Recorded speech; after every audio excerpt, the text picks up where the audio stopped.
दीपक कुमार जी। महाराज जी, राधा केली कुंज में ऐसी कौन सी चुंबक लगी है कि जो सबको अपनी ओर खींच रही है, जो एक बार यहाँ आ जाता है यहीं का हो जाता है, ऐसा इनका भाव है। राधा राधा राधा, बच्चा बस इतना ही है। ये दो अक्षर हैं जो परमात्मा तक को घसीट लेते हैं। तुम तो जीव हो। राधा राधा, जहां उच्चारण हो, यद जापा सकदेव गोकुल पते राकर्षकत तत्क्षणा।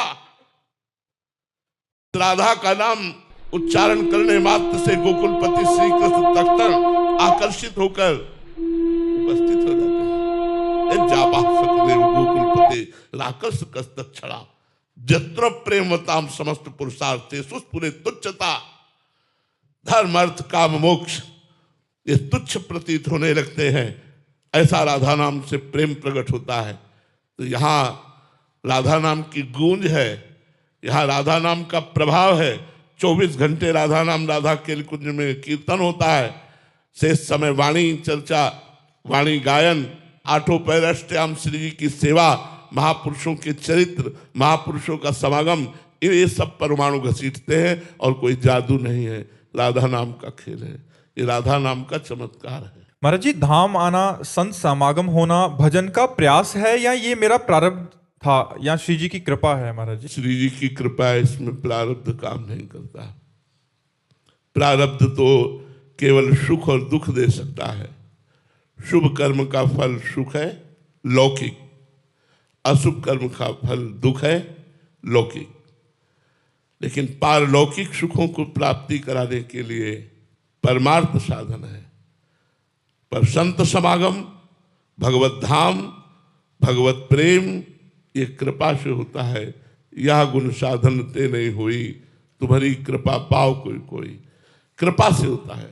संत समागम अब मोहि भाव भरोस हनुमंता, बिनु हरि कृपा मिले नहीं संता। बिना भगवान की कृपा के संतों का मिलन नहीं होता। बिना संतों की कृपा के भगवान के मार्ग में चलने का उत्साह नहीं होता। इसलिए सब कृपा के अधीन है। ये धाम आना, संत समागम होना, भगवत साधना होना, भगवत दर्शन होना, भगवत प्रेम प्राप्त करना, ये भाग्य के अधीन नहीं, कृपा के अधीन है। पुष्पेंद्र शुक्ला जी, भोपाल से। राधे राधे महाराज जी।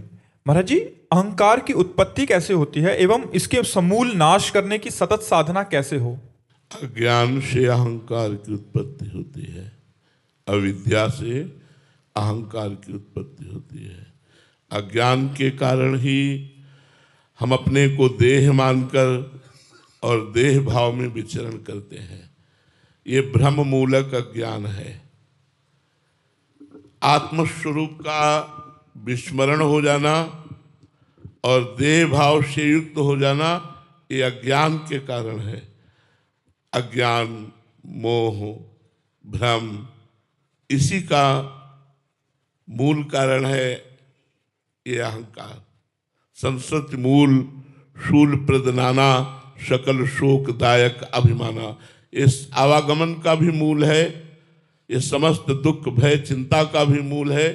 अज्ञान से इसकी उत्पत्ति होती है और ज्ञान होते ही इसका समापन हो जाता है।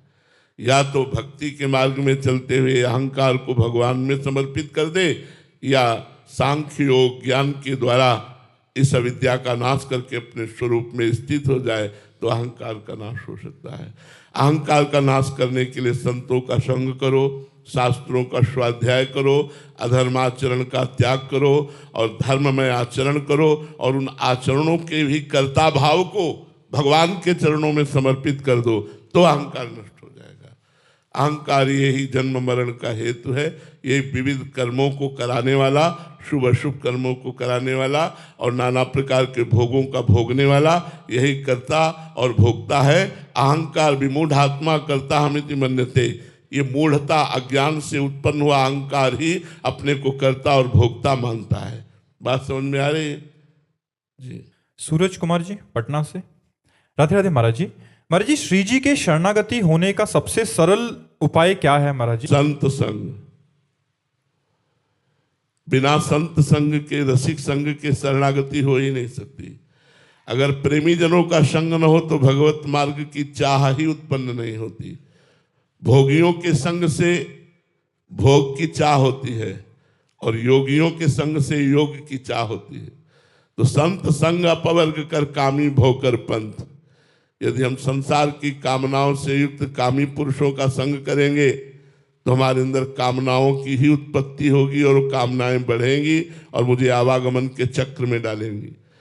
और यदि हम संतों का संग करेंगे तो उस संग के प्रभाव से हमारा मन प्रभु की प्रियाजू के चरण शरण की तरफ भागेगा और मन के दोष नष्ट होकर हमारा आवागमन बंद हो जाएगा।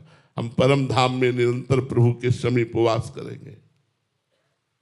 मेजर संजीत पांडे जी। राधे राधे महाराज जी। महाराज जी, भगवत भक्ति में मन पूरी तरह समर्पित नहीं हो पा रहा, क्या करें कि मेरा मन काबू में रहे और राष्ट्र सेवा के साथ साथ भक्ति में भी मन एकाग्रचित हो? नाम जप, नाम जप निरंतर अभ्यास करो। उठते बैठते चलते फिरते बहुत जल्दी भक्ति की पूर्णता हो जाएगी। बहुत जल्दी भगवान की रूप माधुरी में मन लगने लगेगा। भगवान की कथा प्राण प्यारी हो जाएगी। भगवान के भक्त प्राण प्यारे हो जाएंगे। भक्तों के चरित्र प्राण प्यारे लगने लगेंगे। यही तो भक्ति का स्वरूप है। तदर्पिता अखिलाचारिता तद स्मरणेन परम व्याकुल तेति। समस्त आचरण भगवान के अनुकूल हो और निरंतर नाम जप हो, सब ठीक हो जाएगा। आचरणों को सुधारिए और नाम जप कीजिए। नाम जप से समस्त भक्ति के अंग पूर्ण हो जाएंगे। समस्त भक्ति के अंगों में प्रीति हो जाएगी। नाम जप पूर्ण है। नाम जप करने से बहुत आनंद की प्राप्ति होगी।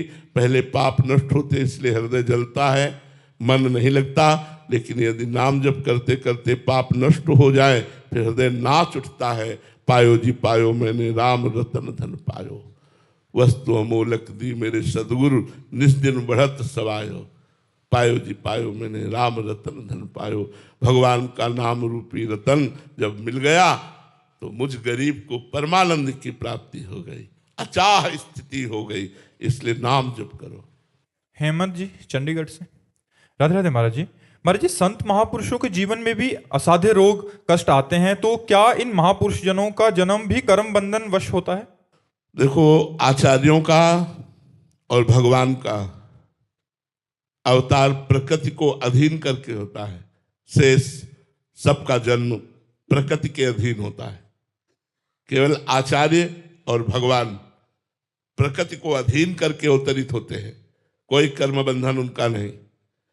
लेकिन और भी बड़े बड़े महापुरुष जो हैं ये सब प्रकृति के अधीन प्रकट होते हैं और परमात्मा की आराधना के द्वारा ये प्रकृति से ऊंचे उठ जाते हैं, गुणातीत हो जाते हैं, देहातीत हो जाते हैं, कालातीत हो जाते हैं। पर इनका कर्म बंधन रहता है। उसी के अनुसार उनके शरीर को भारी से भारी कष्ट देखा गया।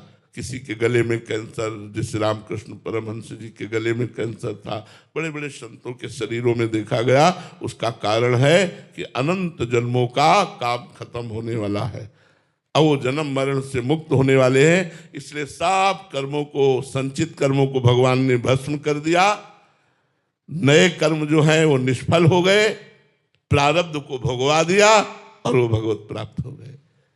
केवल आचार्य और भगवान इस कर्म बंधन से रहित, बकाया सब कर्म बंधन से युक्त ही जन्म लेते हैं। महाराज जी, पहले से निश्चित होता है कि इस जन्म में इस महापुरुष का मतलब ये उस कोटि में आ जाएंगे? कई जन्मों से भजन होता है। कोई पहली बार थोड़ी भजन में प्रवेश हो।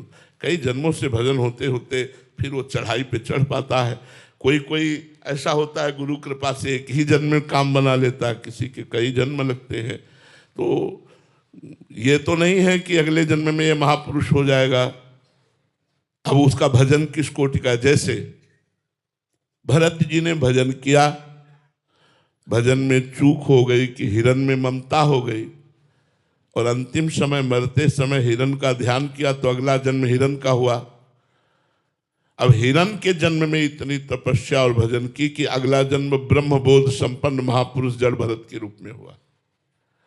तो इसमें भाग्य रचना नहीं, इसमें भजन की बात रही, पुरुषार्थ की बात रही कि वो हिरण के शरीर में भी रहकर इतना भजन किया कि अगला जन्म उनका ब्रह्मबोध संपन्न महापुरुष के रूप में हुआ। इसमें भाग्य नहीं, इसमें भगवान की कृपा और भजन काम करता है। भाविन शाह जी अहमदाबाद से। राधे राधे महाराज जी। महाराज जी, हमारे जीवन में भगवत प्राप्ति के लिए गुरु की आवश्यकता कितनी है महाराज जी? वृंदावन पहली बार आए हो? आए हो? निधिवन गए हो? किसके साथ? किसी न किसी ब्रजवासी से पूछ करके ही, किसी न किसी ब्रजवासी को गाइड करके ही हम ब्रज दर्शन कर सकते हैं। नहीं कर सकते? अगर हमें रंगनाथ जी जाना है, निधिवन जाना है, सेवा कुंज जाना है, राधा दामोदर जाना है, राधा रमण जाना है, तो हमको किसी न किसी ब्रजवासी को गाइड पकड़ना पड़ेगा जो यहाँ का जानकार है। वो हमें सहज में दर्शन करा देगा। ऐसे ही इस संसार रूपी जंगल में भूल भुलैया के करोड़ों मार्ग हैं और इन्हीं करोड़ों मार्गों में एक मार्ग निकलता है जो सीधे भगवान की तरफ ले जाता है, और मार्ग करोड़ों हैं। अब उसके लिए हमको गाइड चाहिए जो सही मार्ग पर ले जाए, भूल भुलैया के मार्ग से हटा दे। वो गुरु होता है जो अज्ञान तिमिरांधस्य ज्ञानांजन शलाकया चक्षुरुन्मीलितम् येन तस्मै श्री गुरुवे नमः। हम तो अपने जीवन की बात कहते कि गुरु की कृपा के बिना एक कदम भी इस परमार्थ पे नहीं चला जा सकता। आज जो भी कुछ है वो गुरु कृपा से है, गुरुदेव की कृपा से है। मतलब इतना समझ लो कि भगवान एक बिजली का उत्पन्न जहां से होता है वो स्थान है, और गुरुदेव भगवान बहुत बड़े ट्रांसफार्मर है, और उनका बताया हुआ साधन बोर्ड है, और अपना मन उसमें लगाना, प्लग लगाना है, और हृदय में एक बिजली का प्रकाश हो जाना है। ब्रह्म को सीधे हम अपने मन में ला सके इतनी सामर्थ्य नहीं। अगर बिजली का सही प्रयोग हो सकता है तो ट्रांसफार्मर के द्वारा जब वो अपने घर में बोर्ड पे आती है तभी हम प्रयोग कर सकते हैं। नहीं नहीं, इतना पावर है कि हमारी सामर्थ्य नहीं है। तो गुरुदेव वही ब्रह्म स्वरूप ही है, लेकिन बिना गुरुदेव की कृपा के और उनके बताए हुए साधन में मन लगाए हम परमात्मा रूपी पावर का अनुभव नहीं कर सकते। है हमारे अंदर ही है, सबके अंदर है। चाहे शिव विरंच सम होई, गुरु बिनु भव निधि तरिय न कोई।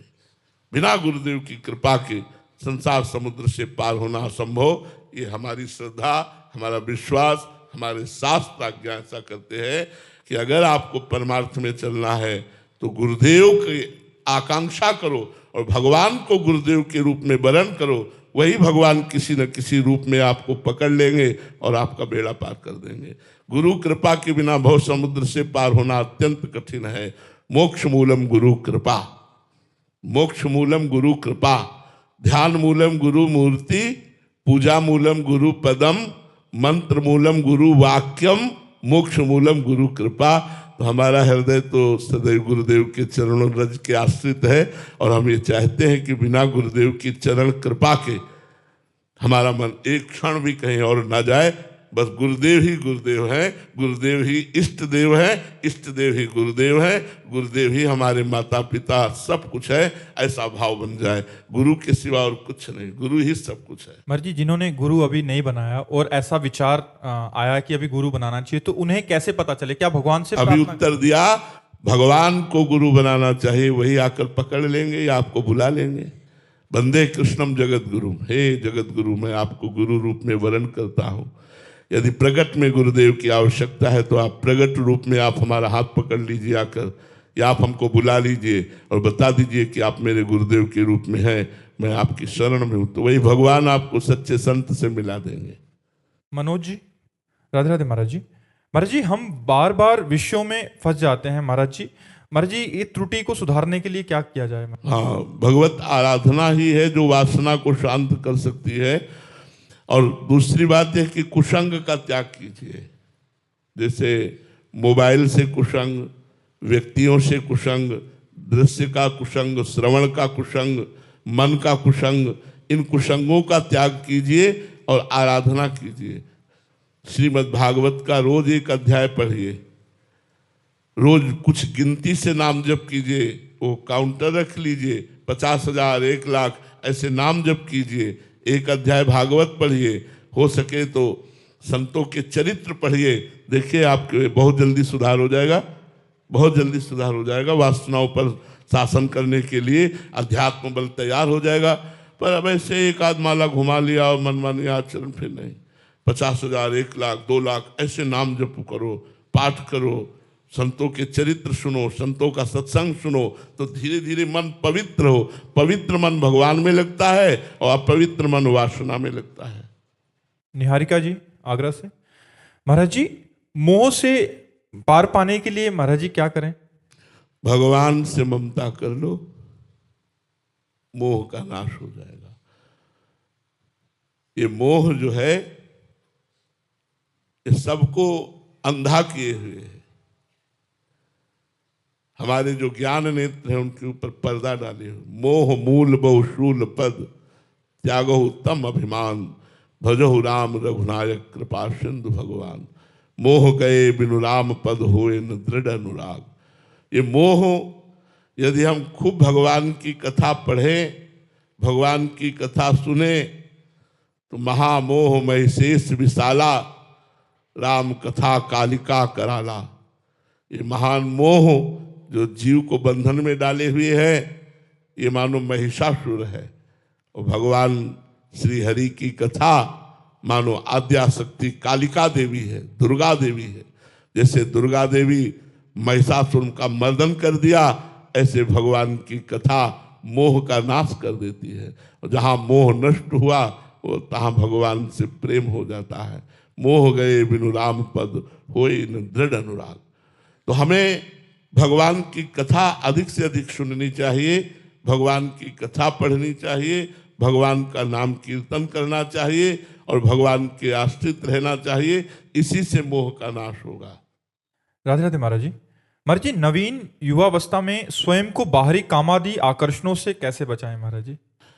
बहुत कठिन है ये प्रश्न, क्योंकि आपका ही नहीं संपूर्ण शरीरधारी का प्रश्न है। जब नव किशोर अवस्था से पदार्पण जवानी की तरफ होता है तो काम की एक तूफान भरी आंधी आती है और सबको अंधा बना देती है।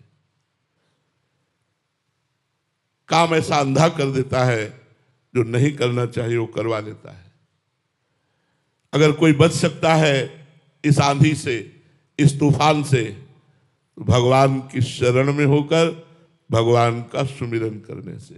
सीम की चाप सके को तासु, बड़ रखवार रमापति जासु। जिसके भगवान रक्षा करने वाले हैं तो कामादि दोष उसे परास्त नहीं कर पाते। इसलिए अधिक समय यदि हम नाम जप में दें, सत्संग में दें, भगवान के भक्तों के चरित्रों को पढ़ें। हमारी बात ध्यान से सुनना, भक्तों के चरित्र पढ़ने से बहुत पावर मिलता है, बहुत सामर्थ्य मिलती है। भक्तमाल जी खरीद लीजिए और भक्तों के चरित्र पढ़िए। हरि को निज यस ते अधिक, भक्तन यस पर प्यार, ताते यह माला रची कर ध्रुव कंठ सिंगार। अजहु सोच विचार के गए भक्तन पद ओट, हरि कृपाल सब पाछली क्षमिहे तेरी खोट। और कुसंग का त्याग। आजकल सबसे बड़ा कुसंग है मोबाइल। मोबाइल में गंदी बातें देखना, गंदे सीरियल देखना, तो हमारा मन जो देखता है उसी का चिंतन करता है, जो सुनता है उसी का चिंतन करता है। जो चिंतन करता है वही हमारी संकल्प वृत्ति बन जाती है, जो संकल्प वृत्ति बन जाती है वही हमसे क्रिया बन जाती है। इसलिए आजकल नई पीढ़ी को अधिकतर मोबाइल के द्वारा बड़ी हानि हो रही है। पहले था कि कोई प्रगट में कुसंग हो गया तो वृत्ति गंदी हो गई, नहीं तो बहुत कुछ बातें पता ही नहीं रहती थी। 13-14 वर्ष की अवस्था तक तो एकदम निर्मल स्वरूप रहता था। अब तो छोटे बच्चे से, 10-12 वर्ष के बच्चे से पूछ लो, सब ज्ञान है, क्योंकि मोबाइल हाथ में है। एक दिन राधा वल्लभ कुंज कुटीर में एक बच्चा 12 वर्ष का था, तो उसने बताया कि मैं बहुत गलत क्रिया का शिकार हूँ। तो हमने उसके चेहरे की तरफ देखा और कहा, बच्चा खड़े हो जाओ, तुम कितने साल के हो? तो उसने कहा 12 वर्ष का। 12 वर्ष का वो, उसके गर्लफ्रेंड, सब आचरण पे। हम कहा इस अवस्था में आपकी ये हालत, ये छोटे छोटे बच्चों में ये जो मलिन दोष बढ़ रहे हैं। यौवन अवस्था वैसे ही कामुक होती है, पर जो ये मलिनता बढ़ रही उसका कारण कुसंग है। मोबाइल का कुसंग, सीरियल आदि का कुसंग, व्यक्तियों का कुसंग, दोस्तों का कुसंग, ये हमें भ्रष्ट करता चला जा रहा है, नीचे गिराता चला जा रहा है। यदि हम कुसंग का त्याग करके सत्संग का सेवन करें और भगवान का चिंतन करें तो काम से बच सकते हैं। जहां राम तहां काम नहीं, और जहां काम नहीं राम। जहां काम की वृत्ति रहती है वहां भगवान का चिंतन नहीं रहता, और जहां भगवान का चिंतन रहता है वहां गंदी वृत्ति नहीं रहती। अगर गंदी वृत्ति भगवान के चिंतन करने वाले में है तो वो कहीं ना कहीं भगवान के चिंतन से त्रुटि कर रहा है, चूक कर रहा है। अगर निरंतर भजन हो तो गंदी वृत्ति रह ही नहीं सकती। भजन अध्यात्म ही एक उपाय है जिससे समाज को और अपने आप को हम संभाल सकते हैं, सुधार सकते हैं। अरुण कुमार जी, राधे राधे महाराज जी। महाराज जी, हाँ, हम आपका सत्संग सुनते हैं, बट जब कोई हमसे छल कपट करता है तो आपके आदेशानुसार हम उसको जवाब नहीं देते, लेकिन मन ही मन मायूस होते हैं, जिससे नाम जप में रुकावट आती है। ऐसी स्थिति में महाराज जी क्या करें महाराज जी उस समय? छल कपट कोई करे तो उस समय विचार करना चाहिए कि कोई हमारा प्रारब्ध, जैसे हमारी कोई 100 रुपये की बेईमानी करनी, हमारा प्रारब्ध भोग है, पूर्व का 100 रुपया कर्जा था इसलिए उसने बेईमानी करके ले लिया, निपट गए। हमको किसी ने गाली दे दिया, हमारा प्रारब्ध था, गाली सुनकर जो हृदय में जलन हुई, हमारा पाप नष्ट हो गया, निपट गए। हमको ऐसे विचार करना है। अध्यात्म दूसरे पे दोषारोपण ना करके अपने को देख करके बचा लेता है। ये मेरा प्रारब्ध था, जिस प्रारब्ध ने मुझे कष्ट दिया। अगर मेरा प्रारब्ध ना होता तो जो व्यक्ति छल कपट कर रहा है वो मेरे से अच्छा व्यवहार करता। मेरा ही प्रारब्ध कर्म उसके ऊपर सवार होकर उससे छल कपट, निंदा, अपमान, तिरस्कार आदि करवा रहा है। इसलिए इसमें इसका दोष नहीं, मेरा ही कर्म है, इसलिए मुझे सह लेना चाहिए। अगर हम विवेक का प्रयोग करेंगे तो बच जाएंगे। मायूस होने की जरूरत नहीं है, लड़ने की जरूरत नहीं है, विचार की जरूरत है। पॉजिटिव विचार ही हमको बचा सकते हैं और वो भजन से प्राप्त होते हैं। प्रायः लोग निगेटिव विचार के अधीन होकर क्रोध आदि कर बैठते हैं, तिरस्कार कर बैठते हैं, लेकिन नहीं, सकारात्मक विचार हमारे बढ़े, इसलिए हमें अध्यात्म से जुड़ना चाहिए और खूब नाम जप करना चाहिए। महाराज जी, एक अन्य सिद्धांत में आपने बोला था कि फुसकार ना छोड़ना, मतलब डसना नहीं बट फुसकार भी ना छोड़ना, इसका भाव दोनों का? इसमें एक बात यह है कि शरीर के अनुसार और पद के अनुसार, अब जैसे स्त्री शरीर है, वो कोई बार बार चंचलता कर रहा है, कोई बार बार अभद्र, फिर हमें क्षमा नहीं करना चाहिए। अगर वो ज्यादा उपद्रव कर रहा है तो हमें कानून का सहारा लेकर उसे दंड दिलाना चाहिए, क्योंकि अगर उसको हम क्षमा करते रहे तो वो उपद्रवी उपद्रव बढ़ाकर वो कहीं गलत आचरणों पे ना उतर जाए। अब पदाधिकारी है, वो अपने निज जनों को शासन में रखना चाहता है, तो अंदर से क्रोध ना रखते हुए भी यदि वो क्रोध नहीं करेगा तो उसके अनुशासन में उसके नीचे वाले नहीं रहेंगे। इसलिए पदाधिकारी जो राष्ट्र सेवा में है, जैसे शिक्षक है, पिता है, पदाधिकारी है, इनको ना चाहते हुए भी क्रोध का नाटक करना पड़ेगा, विरोध का नाटक करना पड़ेगा। अब वो ऑफिस में आया, टाइम से नहीं आता है, अपना काम नहीं करता है, अब वो बड़ा अधिकारी है, अब उससे हाथ जोड़ के थोड़ी बोलेगा, उससे टाइट होकर बोलेगा तो अगले दिन वो समय से आ जाएगा और अपना कार्य करेगा। तो अधिकारी को, शिक्षक को, माता पिता को, गुरु को ना चाहते हुए भी विरोध भाव, क्रोध भाव प्रकट करना पड़ता है। अब बच्चा गलत आचरण में प्यार से नहीं समझ रहा तो डांट लगा दी। अब ये सोचे कि अध्यात्म के विरुद्ध है, तो नहीं, अध्यात्म को समझना होगा। हाँ, अब हम जैसे जा रहे हैं, कोई गाली छोड़ दिया, लेकिन कोई किसी को सता रहा है, हम नहीं छोड़ेंगे, हम बीच में कूद पड़ेंगे, उसकी रक्षा करेंगे। ये सब विचार, इसीलिए कहते हैं हमें पॉजिटिव विचार के लिए भजन चाहिए। भजन करो, रामाय भजे ते चतुर नर, जितना भजन करोगे उतनी बुद्धि विशाल विवेकवती होती जाएगी और आपको बचा लेगी और दूसरे को भी बचा लेगी। प्रियम मिश्रा जी, छत्तीसगढ़ से। राधे राधे महाराज जी। महाराज जी, कृपा क्या है? एक साधक अपने जीवन में कृपा की अवहेलना ना करे, इसके लिए उसको क्या सावधानियां रखनी चाहिए?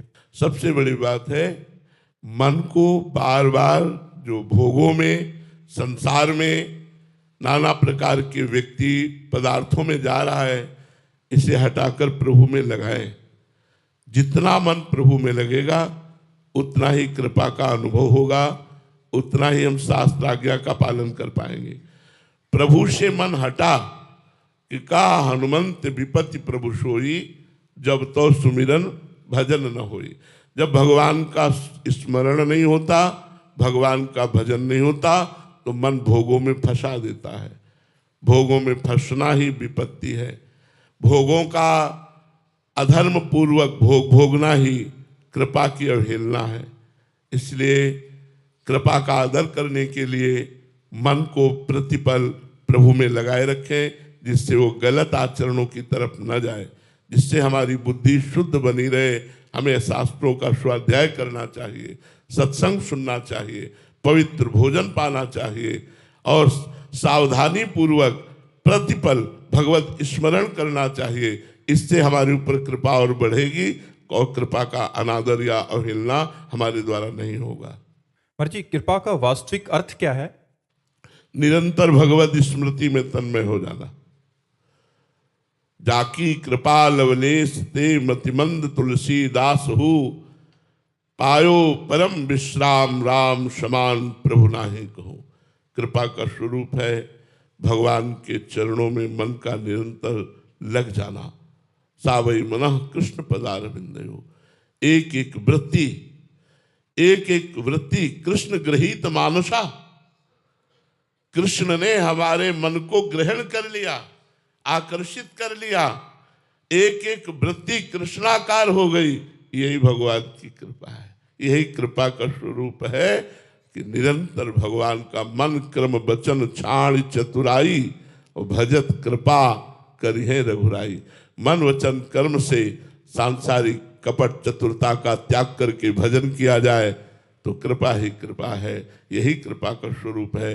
कृपा का स्वरूप धन संपत्ति या पद प्रतिष्ठा या शरीर स्वस्थ रहना या मन चाहे भोग भोगना नहीं है, क्योंकि ये सब नाशवान है। शरीर छूटने के बाद तुम्हारे साथ कुछ नहीं रहेगा।